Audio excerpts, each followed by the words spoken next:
दो चारपाइयां पड़ी हुई थीं जिन पर दो आदमी सोए हुए थे। उन्होंने इन दोनों को जगाया। वो हड़बड़ाकर उठे। नंगी तलवार देखकर वो खौफ से कांपने लगे। तहखाने की चाबियां निकालो, बिलाल ने कहा, और बाहर के दरवाजे की चाबियां भी हमारे हवाले कर दो। इनमें से एक कमरे की दीवार के साथ जा खड़ा हुआ और वहां से एक पत्थर निकाला। किसी अजनबी को शक भी नहीं हो सकता था कि ये पत्थर दीवार में से अलग किया जा सकता है। संतरी ने दीवार में हाथ डालकर एक चाबी निकाली और बिलाल के आगे कर दी। आप देख रहे हैं daily Jameel series Fatih Sindh Mohammad बिन कासिम सीरीज की ये 10वीं एपिसोड है। मैं तहखाने और सदर दरवाजे की चाबियां मांग रहा हूँ, बिलाल ने कहा। संतरी डरा हुआ कमरे से निकला और उसने सामने वाले मुकफ्फल कमरे का ताला खोला। फिर उसने बिलाल की तरफ देखा। बिलाल मशल लेकर उस तक गया। वो बिलाल को कमरे में ले गया। एक दीवार के साथ बड़ी बड़ी चाबियों के गुच्छे लटक रहे थे। वो गुच्छे उतारकर बिलाल को दे दिए और उसे बताया कि तहखाने की कोठरियों की चाबियां कौन सी हैं और सदर दरवाजे के तालों की कौन सी। ये खासा फराख कमरा था। एक दीवार के साथ तो चाबियां लटक रही थीं और दो दीवारों के साथ बहुत सी चाबियां रखी हुई थीं और दीवार से तलवारें और भाले भी लटक रही थीं। इन चारों ने उन दोनों संतरियों को उन्हीं की पगड़ियों से उसी तरह बांध दिया जिस तरह बिलाल ने बुर्जी वाले संतरी को बांधा था। बाहर निकलकर उन्होंने उस कमरे का दरवाजा बंद किया और ताला लगा दिया। मशल दीवार के साथ लगा दी जहां से बिलाल ने उतारी थी और चारों कैद खाने के अंदर चले गए। वहां बैरकों की तरह पत्थरों के लंबे लंबे कमरे थे और कहीं एक ही कतार में कोठरियां थी। हर कमरे और कोठरी में मशल चल रही थी। कैदी सोए हुए भी थे और कुराह भी रहे थे। कमरों से मशलों की रोशनी बाहर आ रही थी। इसी रोशनी में बैरकों और कोठरियों के संतरी टहलते दिखाई दे रहे थे। ये चारों साथी इन बैरकों और कोठरियों के अकब से गुजरते जा रहे थे। इसी तरह वो संतरियों से बचते बचाते उस जगह तक पहुंच गए जहां तहखाना था। ये एक गार सा था जिसके दूर अंदर रोशनी थी। बुर्जी वाले संतरी ने बिलाल को बताया था कि इस गार जैसी जगह में खासा आगे जाकर दाएं को घूमना है। वहां से बड़ी चौड़ी सीढ़ियां तहखाने में उतरती हैं। इस रहनुमाई के मुताबिक ये चारों अरबी आगे ही आगे बढ़ते गए और उस जगह पहुंच गए जहां से सीढ़ियां नीचे उतरती थीं। नीचे दो मशलें चल रही थीं जिनकी रोशनी ऊपर तक आ रही थी। तहखाने में उतरकर बिलाल ने नारा लगाने के अंदाज से कहा, खुदा की कसम, आज तुम सब इस जहन्नुम से निकल आए हो। कैदी सोए हुए थे। आधी रात के बहुत बाद का वक्त था। बिलाल की ललकार पर सब जाग उठे और शोरो हुल बपा हो गया। खामोश रहो, बिलाल ने कहा, अभी तुम्हारा एक और सफर बाकी है। हो सकता है हमें लड़ना पड़े। जिस तरह अचानक शोर उठा था उसी तरह खामोशी तारी हो गई। बिलाल ने पहली कोठरी के ताले में चाबियां लगाईं तो ताला न खुला। ये तो चाबियों का पूरा गुच्छा था। बिलाल एक एक चाबी ताले में डालकर घुमाने लगा। कोई एक भी चाबी ताले को न खोल सकी। मालूम होता है हमारे साथ धोखा हुआ है, बिलाल के एक साथी ने कहा। उस काफिर ने हमें गलत चाबियां दे दी हैं। चारों एक ही कोठरी के सामने इकट्ठे खड़े ताले में चाबियां डाल रहे थे। एक हल्का सा सन्नाटा, उसके साथ धीमा सा एक धमाका हुआ और इसके साथ एक आदमी की कर्बनाक हाय सुनाई दी। सब ने बुदक कर देखा। बिलाल का एक साथी आगे को झुका हुआ था। उसके पेट पर बर्छी उतरी हुई थी और वो गिर रहा था। बाकी साथियों ने ऊपर देखा। ऊपर वाली आखिरी सीढ़ी पर 6-7 आदमी खड़े थे। उनके हाथों में दूर से फेंकने वाली बर्छियां थीं। बिलाल ने देखा कि उनमें वो संतरी भी था जिसने दीवार की बुर्जी में बिलाल को रास्ता बताया था और जिसे बिलाल ने उसकी पगड़ी से बांध दिया था। मेरे अरबी दोस्त, उस संतरी ने ऊपर खड़े खड़े कहा, मैंने तुम्हें खबरदार कर दिया था कि नीचे न जाओ, लेकिन तुमने मुझ पर एतबार न किया। तुम्हारा ख्याल था कि मैं शायद सारी रात बंधा रहूंगा। मुझे मालूम था कि कुछ ही देर बाद मुझे खोलने वाले आ जाएंगे। तुम्हारे साथ मैंने दोस्ती का हक अदा किया था। अब मैं उनका हक अदा कर रहा हूँ जिनका नमक खाता हूँ। यहाँ से कभी कोई कैदी निकल के नहीं गया। अब तुम भी यहीं रहोगे। इस कैद खाने से सिर्फ जल्लाद तुम्हें रिहाई दिला सकता है। तलवारें फेंक दो। ये संतरियों के ओहदेदार की आवाज मालूम होती थी। उसने कहा, तलवारें फेंक कर ऊपर आ जाओ वरना बर्छियां तुम्हारे जिस्मों से पार हो जाएंगी। दोस्तों, बिलाल ने अपने साथियों से आहिस्ता से कहा, इन लोगों ने जिंदा तो हमें फिर भी नहीं छोड़ना। आओ लड़कर मरते हैं। चारों के हाथों में तलवारें थीं। वो कमानों से निकले हुए तीरों की तरह सीढ़ियां चढ़ गए। ऊपर वाले हाथों में बर्छियां लिए तैयार थे। बिलाल के दो साथी एक बार भी न कर सके और सीनों में बर्छियां लिए सीढ़ियों से लड़खड़ाते हुए नीचे आए। बिलाल और उसके साथी ने एक एक आदमी को ले लिया। उनकी तलवारें ऊपर वालों की पीठों में उतर गई थीं, लेकिन दोनों को और वार करने का मौका न मिला। बिलाल का साथी बैक वक्त 3 बर्छियों की जद में आ गया। बिलाल का पांव फिसला और वो सीढ़ियों से लुढ़कता हुआ नीचे गिरा। वो उठ ही रहा था कि संतियों ने उसे दबोच लिया और जिंदा पकड़ लिया। उसे घसीट कर ले गए और ऊपर ले जाकर एक ऐसी कोठरी में बंद कर दिया जो इंसानी खून की बदबू से भरी हुई थी। यूं लगता था जैसे यहाँ पर हर रोज इंसान ज़िबा होते हैं। दीवारों पर खून के छींटे लगे हुए थे। अगले रोज राजा दाहर अपने महल के खास कमरे में लंबे लंबे ढग भरता हुआ इधर से उधर और उधर से इधर बड़े गुस्से में टहल रहा था। इसकी बहन माई रानी, जो इसकी बीवी भी थी, सर झुकाए बैठी थी। मैंने तुम्हारे कहने पर इन चारों को मुहाफिज दस्ते में रख लिया था। राजा दाहर माई रानी से कह रहा था, मैंने तुम्हारी मान ली, वरना मैं ऐसा खतरा कभी ना मोल लेता। तमाम मुल्क में देख लो, न कोई राजा न किसी की रियाया किसी मुसलमान पर भरोसा करती है। गांव माता का गोश्त खाने वाले पर एतबार नहीं किया जा सकता। तुम कहती हो कि मैंने 500 अरबी मुसलमानों को अपने साय में रखा हुआ है। क्या तुम देख नहीं रहे कि मैंने उन्हें कहाँ रखा हुआ है? और अब मकरान के उस इलाके में जहाँ वो रहते हैं, मैंने उन पर पहरे बिठा दिए हैं।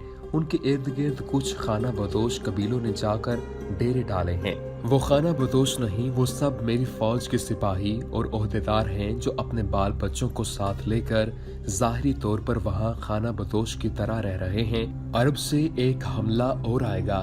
मैं उस खतरे को नजरअंदाज नहीं कर सकता कि ये अपने भाइयों के दुश्मन होते हुए भी उनका साथ देंगे। मैंने उन्हें वफादार और दयानतदार जानकर आपसे कहा था कि उन्हें हिफाजती दस्ते में रख लें। माई रानी ने कहा, उसे मेरी नातजुर्बेकारी कह लें। उन्होंने अपने किए की सजा पा ली है। वो जो जिंदा पकड़ा गया है बिलाल बिन उस्मान, उसे आप उम्र कैद देंगे या? राजा दाहर ने बात काटते हुए कहा, मैं ऐसे नमक हराम को जीने का हक नहीं दे सकता। मैंने हुक्म दे दिया है कि इससे पहले ये उगलवाओ कि इसके साथ और कौन कौन था। हो सकता है कि इसका राब्ता इलाफी के साथ या उन अरबों में से किसी और के साथ हो और उन लोगों ने इसकी पुष्ट पनाही की हो। कैद खाने वाले इससे उगलवा ले गए। उसने कुछ न बताया तो उसे जल्लाद के हवाले कर दूंगा। माई रानी के चेहरे पर कोई ऐसा तासुर नहीं था जिससे पता चलता कि बिलाल की किस्मत का ये फैसला सुनकर उसका रद्द अमल क्या है। बिलाल से उसे इतनी मोहब्बत थी कि अपने साथ रखने के लिए उसने बिलाल को महल के बॉडीगार्ड दस्ते में रख लिया था और इस ख्याल से बिलाल उसे छोड़कर चला न जाए, उसने बिलाल के चारों साथियों को भी बॉडीगार्ड दस्ते में रख लिया था। आज वो बिलाल जिस पर वो मर मिटी थी, मौत के मुंह में आ गया था और ये मौत बड़ी ही अजियतनाक थी। सुबह सवेरे कैद खाने के दरोगा ने राजा दाहर को खुद आकर इत्तला दी थी कि रात को कैद खाने में क्या हुआ है। दाहर ने उसी वक्त वो हुक्म दे दिया था कि बिलाल बिन उस्मान के साथ क्या सुलूक किया जाए। उसने बिलाल की सजा भी सुना दी थी, मौत। बिलाल के साथियों की लाशों के मुतालिक दाहर ने हुक्म दिया था कि उन्हें दफन न किया जाए, न जलाया जाए, तीनों लाशें बाहर फेंक दी जाएं। बिलाल के साथ वो सुलूक शुरू हो चुका था जिसका राजा दाहर ने हुक्म दिया था। उसे एक बहुत बड़े और चौड़े पहिए पर पीठ के बल लटा दिया गया था। उसके बाजू ऊपर करके कलाइयां पहिए के साथ बांधी गई थीं और पांव फर्श पर गाड़े हुए कुंडों के साथ रस्सी से बंधे हुए थे। पहिया एक ही जगह नस्ब था। 2 आदमी पहिए को जरा सा चलाते थे तो बिलाल यूं महसूस करता था जैसे उसके बाजू कंधे से और टांगे कूलों से अलग हो रही हों। बोलो, तुम्हारे साथ और कौन था? उसके जिस्म को यूं दोनों तरफ खींच कर पूछते थे, क्या मकरान वाले अरब तुम्हारी कार्रवाई से वाकिफ थे? बिलाल के जिस्म से पसीना फूट रहा था और दर्द की शिद्दत से उसके दांत बज रहे थे। नहीं, वो हर बार कहता, मेरे साथी यही 3 आदमी थे जो मारे गए हैं। अरबों के सरदार इलाफी ने तुम्हें क्या कहा था? उससे पूछते थे। मैं कभी मकरान गया ही नहीं, बिलाल का यही एक जवाब था। उसे कुछ देर इस तरह रखते थे। उसका जिस्म ऊपर को और नीचे खिंचा हुआ होता था। दोपहर तक इस पर गशी तारी होने लगी। उसे पहिए से खोला गया तो वो गिर पड़ा। कोशिश के बावजूद वो उठ न सका। उसे फर्श पर ही पड़ा रहने दिया गया। वो पानी मांगता था तो पानी का प्याला उसके मुंह के करीब ले जाकर पीछे खींच लिया जाता। प्यास से उसका मुंह खुल गया था। रात को उसे उसी कोठरी में फेंक कर दरवाजे को ताला लगा दिया गया जिसमें उसे गुज़श्ता रात बंद किया गया था। इस कोठरी के ताफुन में उसके अपने पसीने की बदबू भी शामिल हो गई थी। वो औंधे मुंह फर्श पर पड़ा था। छोटे बड़े कीड़े मकोड़े उसके जिस्म पर रेंगने लगे। बाज कीड़े उसे काटते थे। वो जिस्म को खुजलाता और तड़पता था। आधी रात के वक्त कोठरी का दरवाजा खुला और उसे घसीट कर फिर वहां ले गए जहां वो सारा दिन पहिए के साथ बंधा हुआ और खींचा रहा था। अब उसके पांव से 2 रस्सियां बांधकर छत के साथ उल्टा लटका दिया गया। उसके बाजू नीचे को लटक रहे थे। हाथ फर्श से 6-7 इंच ऊपर थे। इस हालत में उसे एक कोड़ा मारते और पूछते थे, कहो मकरान वाले अरब तुम्हारे साथ थे? नहीं। चमड़े की कोड़े का जन्नाटा सुनाई देता और बिलाल के जिस्म पर एक और गहरी सुर्ख लकीर उभर आती। और कौन था तुम्हारे साथ? जो थे वो मारे गए। ओ बदनसीब इंसान, उसे आखिर कहा गया, क्यों इतनी बुरी मौत मरते हो? सच बोलो और ऐश करो। तुम्हारे साथ उन तीनों आदमियों के अलावा कोई और जरूर था? हाँ, उसने जवाब दिया, मेरे साथ अल्लाह था। उसे एक और कोड़ा मारा गया। उसका उल्टा लटका हुआ जिस्म कांपने लगा। बुला अपने अल्लाह को। उसे कहा गया, कह उसे वो तुझे और दूसरे कैदियों को छुड़ा ले। अल्लाह उन सब को छुड़ाएगा। बिलाल ने कहा, अल्लाह आ रहा है। रात गुजर गई। बिलाल बेहोश हो गया। उसे छत से उतारकर कोठरी में फेंकाए। उसे खाने पीने के लिए कुछ न दिया गया। सुबह वो होश में आया और अब दूसरे तरीकों से उसके जिस्म को तोड़ा जाने लगा। वो दिन भी गुजर गया। रात को उसे थोड़े से वक्त के लिए आराम दिया गया। फिर उसे उसी कमरे में ले गए। वो फौरन ही बेहोश हो गया। सुबह राजा दाहिर को इत्तला दी गई कि बिलाल किसी और का नाम नहीं बताता। जो अजियत उसे दी गई है वो सांड भी बर्दाश्त नहीं कर सकता।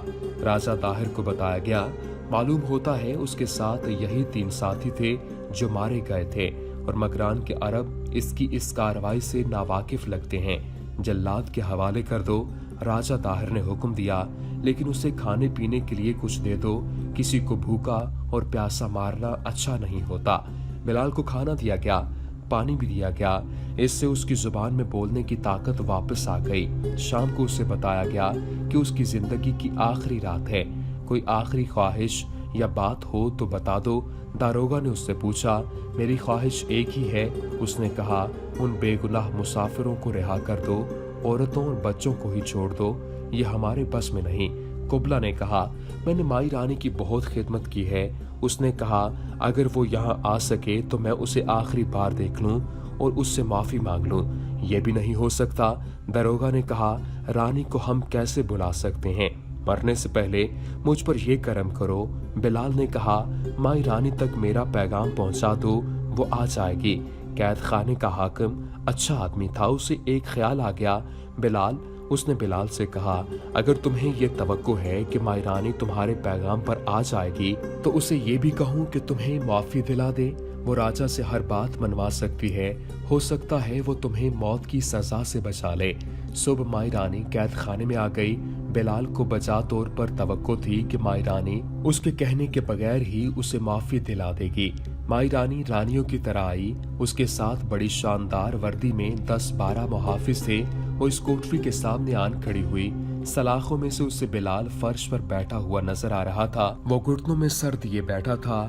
माई रानी के बुलाने पर वो उठा और दरवाजे के करीब आ गया। आ गई रानी।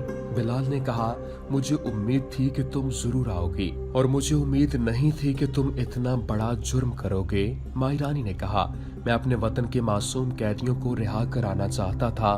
बिलाल ने कहा, ये काम तुम कर सकती थी लेकिन तुमने टाल दिया था। मुझे ये बताओ कि तुम्हें इस काम पर किसने उकसाया था? माई रानी ने पूछा और कहा, तुम तो अकल और होश वाले आदमी थे। तुम दूसरों की बातों में आ गए थे। मुझे बताओ वो कौन है?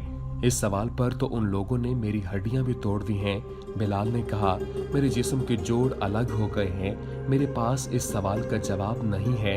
कोई जवाब होता तो मेरी ये हालत नहीं होती। माई रानी मोहब्बत का वास्ता देकर उससे पूछने लगी कि उसकी इस कार्रवाई में और किस किस का हाथ था। बिलाल अपनी जुबान पर न लाया कि उसने इस इकदाम की स्कीम मोहम्मद हारिस अलाफी से मिलकर बनाई थी। माई रानी बिलाल से यही रास लेने आई थी, वरना एक रानी बिलाल जैसे मुजरिम को मिलने न आती। माई, बिलाल ने कहा, क्या तुम मुझे सजाए मौत से बचा सकती हो? राजा सिर्फ तुम्हारी बात मानता है। मुझे बचा लो तो मैं इस मुल्क से ही निकल जाऊंगा। नहीं, माई रानी ने कहा, मैंने तुमसे एक बात पूछी है और तुमने झूठ बोला है मेरे साथ। नहीं रानी, नहीं। बिलाल ने कहा, कुछ सच होता तो मैं बता देता। मैं तुम्हारे साथ झूठ नहीं बोल सकता। तुम्हारे साथ मेरा ताल्लुक ऐसा नहीं कि मैं तुमसे कुछ छुपाऊंगा। मैं तो तुमसे जिंदगी मांग रहा हूँ रानी, मुझे बचा लो। बिलाल की जिस्मानी हालत इतनी खराब थी कि वो ज्यादा देर पांव पर खड़ा न रह सका। उसने सलाखों का सहारा ले लिया। उसकी ज़हनी हालत जिस्म से ज्यादा खराब थी। ऐसी जालिमाना अजियतों ने उसे ज़हनी लिहाज से मुर्दा कर दिया था, इसीलिए वो जिंदगी की भीख मांग रहा था। वो अपनी कुदरती हालत में होता तो यूं न गिड़गिड़ाता। मैं तुम्हें नहीं बचा सकती, माई रानी ने कहा। वो वक्त याद करो रानी, जब तुमने मुझसे मोहब्बत की भीख मांगी थी, बिलाल ने कुराहती हुई आवाज में कहा। फिर जिस बेताबी से तुम मुझे चोरी चोरी अपने पास रखती थी, वो मुलाकातें न भूलो। मोहब्बत, रानी ने तंजिया कहा। बिलाल, वो मोहब्बत नहीं थी। अगर वो मोहब्बत ही थी तो इसका ताल्लुक सिर्फ जिस्म के साथ था।